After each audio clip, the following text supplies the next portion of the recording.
All right, so we're going to finish worksheet 12 on inverses. This is section 1.7. Does anybody remember what the basic idea was for an inverse? Okay, switches the x and the y. So if you had a list of ordered pairs, to find the inverse, all you'd have to do is switch the x and the y, right? If you knew the domain of a function, what would that be in the inverse? That would be the range, okay? Because all the x values became the y values, so the domain and range flip as well. All right, when we did this, I need you to look at this question, starting with number 4. I'm not sure where this is on your notes. When we were doing these, we were kind of in a hurry, so we ignored this part that says find the inverse and state any restrictions on the domain. And since domain was a struggle on the quiz, I'm going to use these questions to practice that concept, okay? Number 4, does this have restrictions on the domain to start with, the original function? No. Does the inverse, which is any of these down here?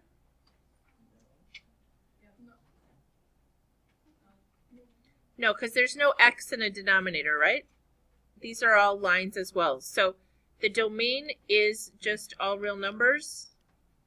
There are no restrictions. Okay, what happened at number 5? Do you remember what we talked about?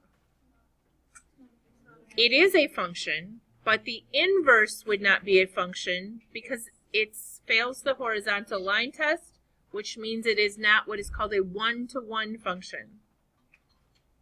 Okay? It passes the vertical line test, so this original f of x is a function, but its inverse will not be a function, so we didn't have to find it. All right.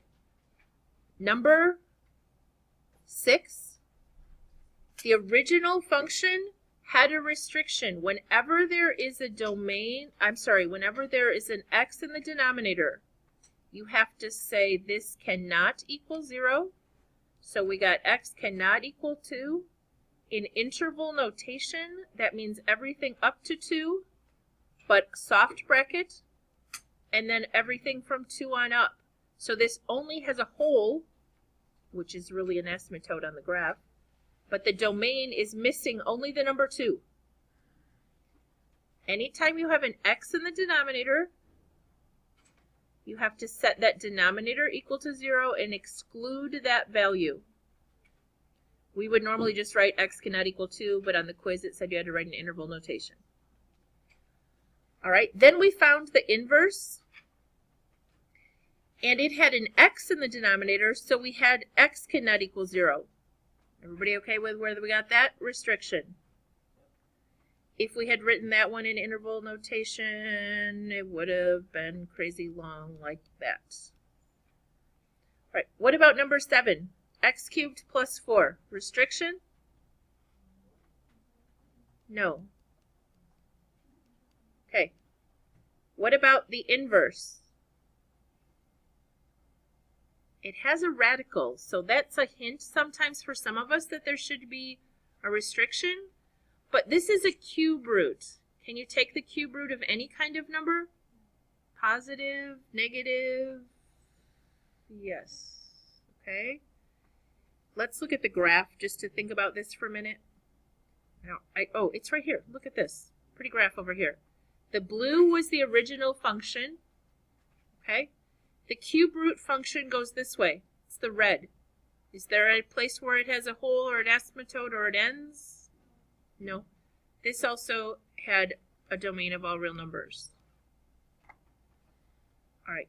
When we got to number 8, we got number 8 done, but that was as far as we got. I'm going to go back over number 8 as kind of my warm-up today because 8 and 9 are tricky, but this is the kind of inverse that's going to be on the final exam. It's going to be on the test on Friday because this is what a pre-calc student should know how to do, okay? And I know it's tricky, so we're going to practice it again. The idea is you're going to switch the x and the y's, so now it will say x equals y over y plus 4. And now our job is to isolate the y. The problem is that the y is in 2 places. Does anybody remember what we did? We already did this problem. Okay, we kind of like cross multiplied, right? We took that x times the y plus 4 equals the y.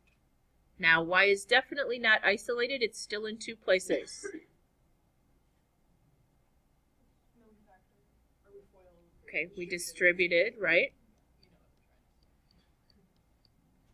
Then what did we do? We need all the y's to be on one side together. So we could move it any way we want. Yeah, I'm going to move this one over here because then we'll just have 4x over here. Now, can I combine those? Okay, 1 minus an xy. Now, I don't want to divide anything. I want there to be only one y. What could I do that I would only write y once? So I'm going to write y parenthesis 1 minus 2x, because it has to be the same. If I distributed back through, I'd get back to this, right? I don't know where that 2 came from. Yeah, I'm trying to talk and think, and I can't even do one, let alone both at the same time. Okay, there we go. 1y minus xy. We good now? Okay. We still want to get the y by itself, so the last thing we need to do is divide both sides by 1 minus x. So we got y equals 4x over 1 minus x, or the inverse function is 4x over 1 minus x. Two things I want to mention here. There are other forms that are equivalent to this. I could multiply top and bottom by a negative, and I'd wind up with a negative 4x and a positive x and a negative 1. So this is equivalent. That's not your job, okay? You take it, find one version that's an inverse, and I will determine whether it's equivalent to what I have on my answer key or not, okay? So I'm not saying they have to all be the same, because they can write this different ways. All right. The other thing is, it does have a restriction, guys. Where's the restriction on the domain?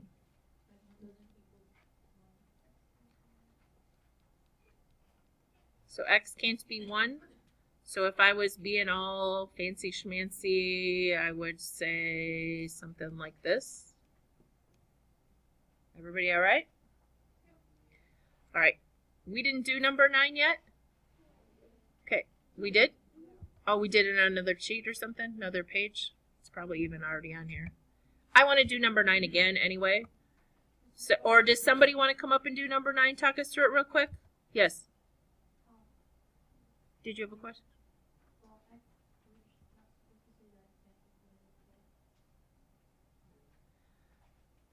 The original function couldn't equal negative 4. The inverse can't equal 1. The domain becomes the range with the inverse. So the range will never equal 4. Okay? And I'm not going to ask you that on a test or quiz, but that's a great question. It's not the same as a composite function where you can't include things that were original, just they switch. Does anybody want to try this one real fast? Go for it, Miranda. Try it. I know it's already done on your paper, guys, but I just want to practice this one more time because I'm very concerned about the test.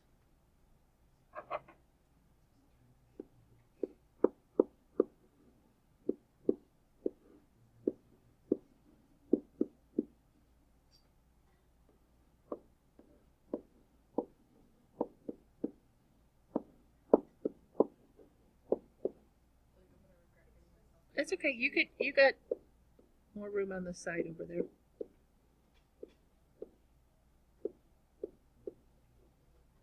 You got audience participation if you need a hint.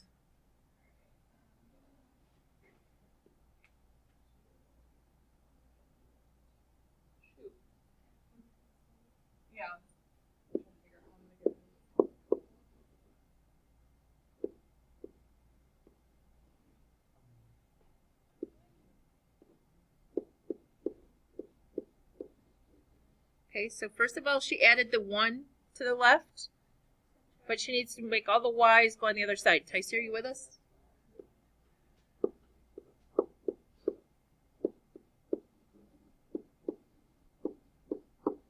All right. Everybody okay? Subtracted the 2xy over to that side? You're doing fine.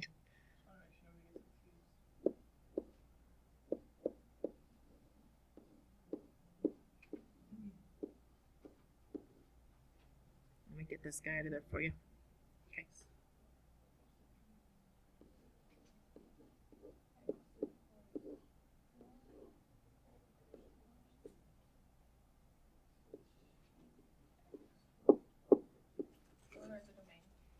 You're fine. Thank you. All right, guys. Beautiful. There are other equivalent forms, okay? The other equivalent forms do not include randomly canceling the 1 or something crazy, okay? Or canceling the x. The only equivalent form I can think of really quickly would be if you multiplied the top through by 1 and the bottom, or by -1 and the bottom, you get this. It has to do with which way you moved things, whether you will come out with this form or this form, okay? Doesn't matter. They're equivalent. Okay, Miranda did ask me about the restriction. There is a restriction, right? 2x minus 1 or 1 minus 2x cannot equal 0, so we get what? Okay, I'm just going to leave it at that. Any questions on domain when there's an x in the denominator, or on 8 or 9 where you have 2 y's when you start your inverse process? All right. The next section is on composition of functions. It says an inverse function has the effect of undoing the action of the original function. For this reason, when you have two functions that are inverses, they will cancel each other out. If you put f into g or g into f, you should just get x. Here's an example. Can you guys just look up here real quick and watch me talk about this? These questions say show, and by show, it's kind of like a little proof, okay? It says show that putting g into f gives you x and f into g gives you x. So first they put this whole mess down here. What would cancel first on this setup right there? The 4's. So then you would have 6 divided by 6 over x, which is 6 times, you flip it over, right? And then the 6's would cancel. All right. Other color over here, they did this one into this one. So they had 6 over this mess with a plus 4 back here. What do I have to do first here? Yeah, I have to do the division. So I have 6 is divided by this or multiplied by its reciprocal. Then what happens? 6's cancel first. Okay. These are verify questions, so you can't just write equals x, because I know it's going to equal x. You have to show the steps, okay? That's the whole point of a verify. So here's the one we're going to do together. We're going to put, do you want to do f into g or g into f first? G into f, how would you write that? Yes, f of g. This means g into f. So this is going in here. So we're going to write 2 somethings plus 3. X minus 3 over 2. All right, I'm just going to do it in a straight line here. What's going to happen first? Okay, the 2's will divide out. So you need to write that step, though, because remember, it's a verify. And then what happens? Yeah, the 3's divide out, or add to make 0, so you just get x. It's enough of a verify for me. Then we got to do the other direction. So we're going to put this all up here in the numerator. So we'll have a 2x plus 3, then a minus 3, all divided by 2. What happens first? Cancel out the 3's. Okay, the parentheses are just there to confuse you, right? No. They're just there to show that we substituted that quantity in. They're not doing anything else. So the 3's, a positive 3, negative 3 makes 0. We end up with this. Divide out the 2's and we get x. All right. So that's a show me question that the composition of the two functions results in x. All right, graphing. When they give you a graph and they want you to graph the inverse, all you're going to do is find some ordered pairs and switch the x's and y's. But the graph will result with a flip across the line y equals x. Remember this? Talked about this also on Monday. So you don't have these, unfortunately, because these are easier than the one you do have. If I had this line, what's that ordered pair right there, guys? 0, 3. So what would be on the inverse? 3, 0. What's this one right here? Negative 1, 1. So the inverse would have 1, negative 1. If I pick one way down here, guess what? I pick negative 3, so its inverse is just negative 3, negative 3. So the inverse we're saying looks like, whoa. There we go. There's the inverse, and that should be the reflection across the line y equals x. Does it look pretty good? Okay. This one, it goes through 0, 0, so the inverse is still going to go through 0, 0, yes? There's not a lot of nice ordered pairs here. If we go clear out to 70, it's almost up to 10. So what would be on the inverse? So if we went back to 10 and up to 70, is that enough that you, whoa, pretend that, does it kind of look like it reflected across this line? I'm sorry, Okay. if you were cheating. All right, we're just going on. Okay. This is a really bad example, guys. I wish I had put a better question on your notes because guess what? 0, 0, 1, 1, 2, 2. That didn't help us at all. And there's one way up here that would be what? 3, 8, which I think is here maybe? Okay. The problem is most of you have trouble visualizing what this is doing. Because it's not like a line. Do you remember what this shape was right here? Some kind of a cubic, right? What's the inverse of a cubic going to be? A cube root. Do you remember what that shape is? Yes, it goes through these.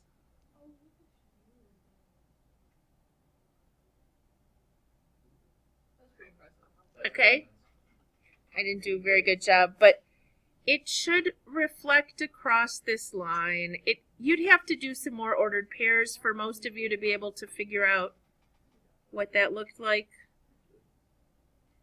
If I wanted you to do one on a test or quiz, I wouldn't pick one that went through 0, 0, 1, 1, 2, 2, okay? I promise. All right. This is a concept that you use, I think, more in calculus, but if I had this, does this have a inverse that's a function? Tell me more about that. Doesn't pass the horizontal line test, so it is not what's called a one-to-one function. Everybody okay?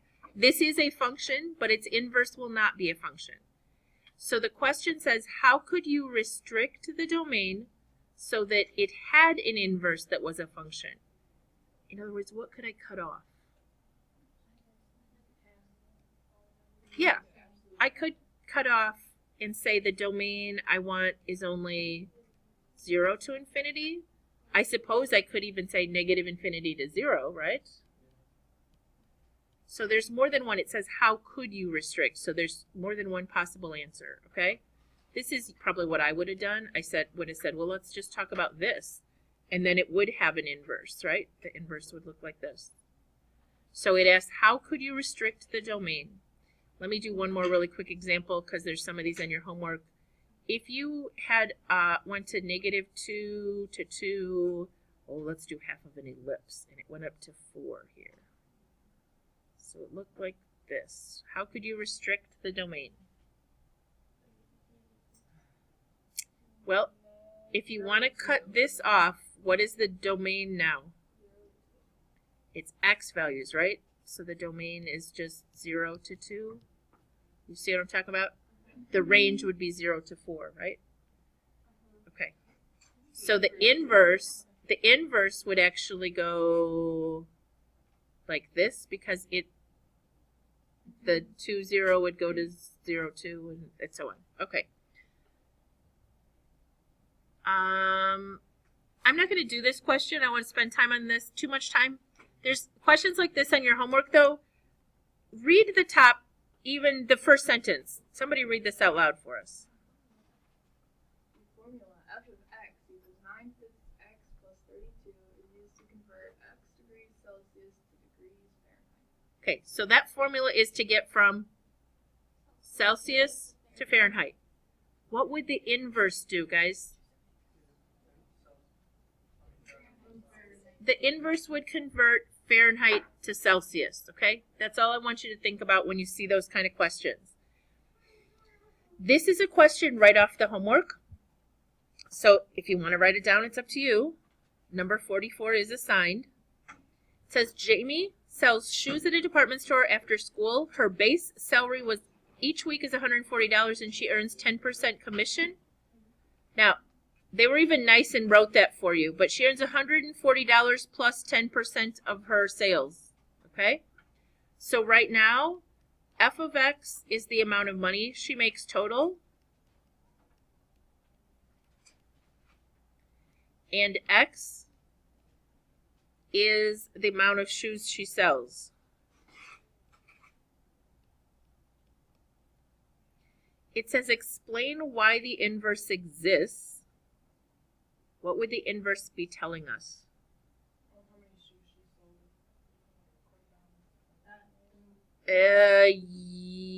Yes, this tells us if we put in the number of shoes she makes, we'll get out how much money she makes. If we find the inverse, it will tell us, okay, I know I earned this much money, so I must have sold this many shoes. All right, find the inverse, guys. How would that look?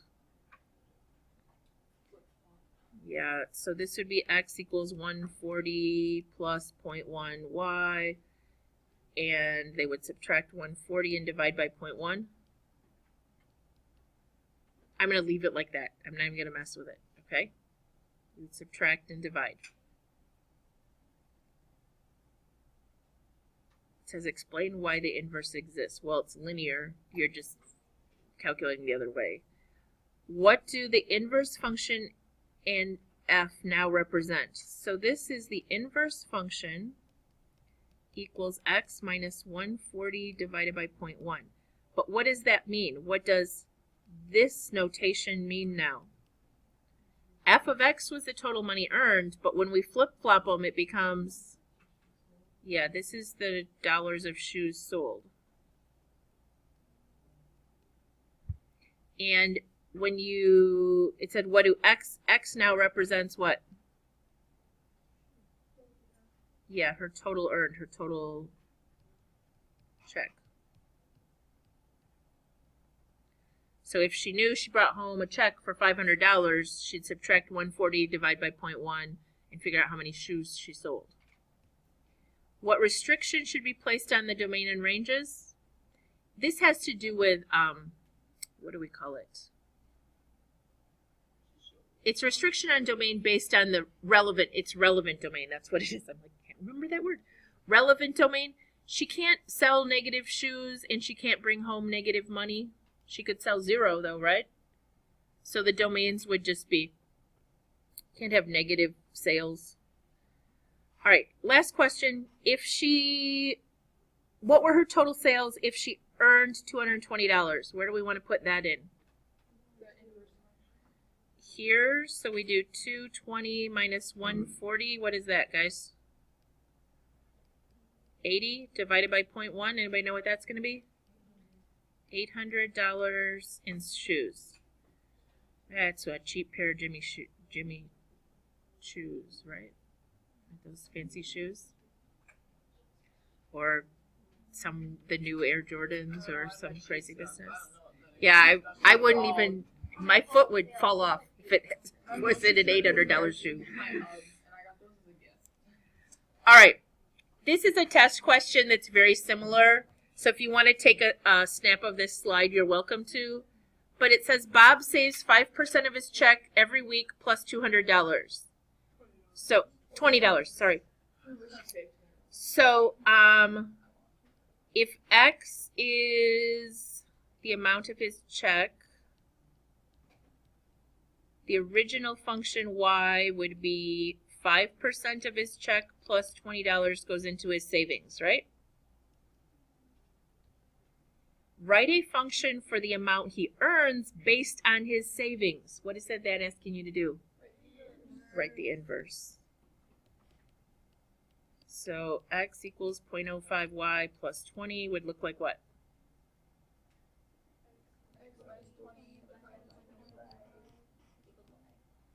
Okay, and now this is, they switched, so this is his amount of his check based on his savings. So if he knew he put $400 away, he'd subtract, divide, and figure out what his check was. There's a question like this, and last year people did so bad on this question that this year when I printed the test, I wrote the question and then in parentheses and really tiny font at the end, I wrote think inverse. Okay, so there's your hint to do the inverse. All right. I'm going to see that question on the test and I'm going to go, Miss Hoffpower. It is a multiple choice question in the end. Oh, I'm sorry. Did you get it, Omar? Everybody okay? Who wanted? We're good? Okay. Michaela, you can grab your test and go in the hallway or something, and Monica, same thing, and finish them up. I'm going to talk about some of the issues that people had on the test. Does that sound okay, or the quiz? Yeah. One of the issues, guys, was with something like this, just finding the domain, okay? Anytime there's a radical that's an even radical, like a square root or a fourth root, what is the rule?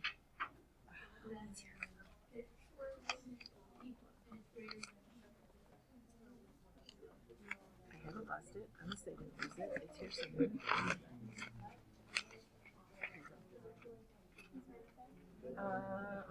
Where it fell down? Is it underneath there? A bunch of them fell down.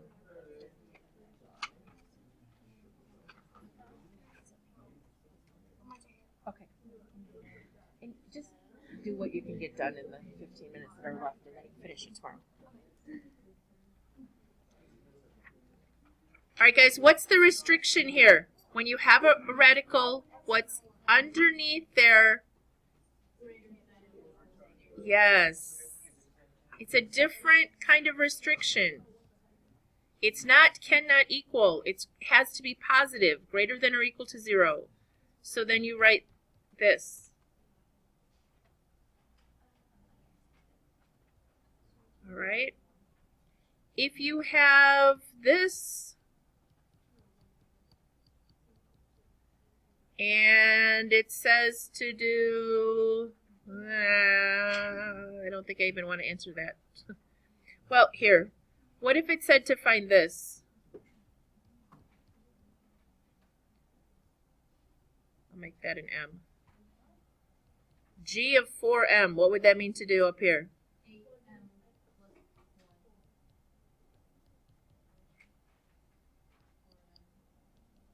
Okay, so you get 8M plus 1 over 4M minus 4. Then everybody got happy and started killing kitties and reducing crazy things. You could fake a 4 out of the denominator, but can you take anything out of the numerator? So nothing reduces. This is just the answer, okay? Likewise, if it said h of x equals 2x minus 3, and it said what is h plus f? you would have 2x minus 3 plus 3 square roots of x plus 1. Can you do anything with that? That's just the answer. Okay? If it said this, f of h, what would that look like? Put this in here.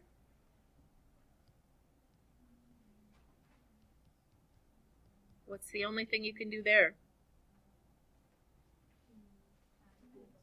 So you get 3 square roots of 2x minus 2. You could take a 2 out inside, but it's not a perfect square. It's not going anywhere. I'd just leave it.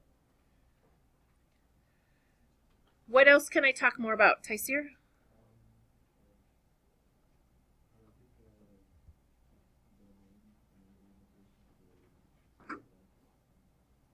What was for f of x? Is that what it said? Did it have a denominator or a radical?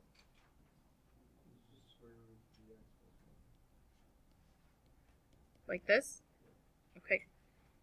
The domain, whatever's underneath there, I can't take square roots of negative numbers, so whatever is under here has to be positive. That means that quantity has to be greater than or equal to 0. It can equal 0, it just can't be negative. So I solve that, and then I have to write it in interval notation. Better? Okay. I'm actually going to stop the recording real quick here, guys.